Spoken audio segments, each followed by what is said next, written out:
Kimsiz? Qayerdaman? Hozir meni kimligim emas, seni kimliging muhim. Nega hamma yoq qorong'u? Tinchlan. Ortiqcha harakat kerak emas. Ergashaliyev Dilmurod Namanganda tug'ilgan. Universitetni tamomlagach, hozir yaxshi lavozimda. Universitetda talabalarga dars beradi. Oilali. Shular to'g'rimi?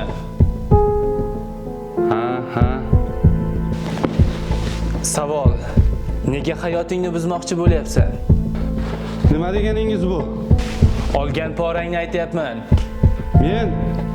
Men Aldashga urinma, hammasini bilamiz. olgan bo'lsam faqat bir marta. Bir marta? Nima? Bir martasi bilinmaydi, kechirimli, gunohi yo'q deb o'yladingmi? O'zim uchun qilmadim. Aldama. Hamma o'z ishi uchun o'zi javob beradi. Boshqalarning ortiga bekinib, gunohingni birovlarga to'nkama. Kechiringlar meni.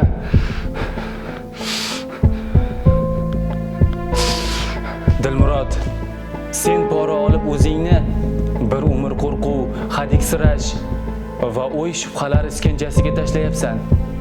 Boshi berk ko'chaga kirding. Bu yerdan chiqish yo'li yo'q.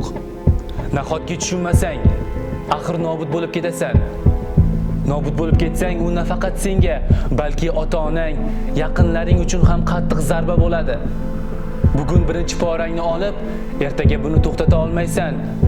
Sen o'qituvchisan, sen ta'lim berayotgan o'quvchilar sendan o'rnak oladi.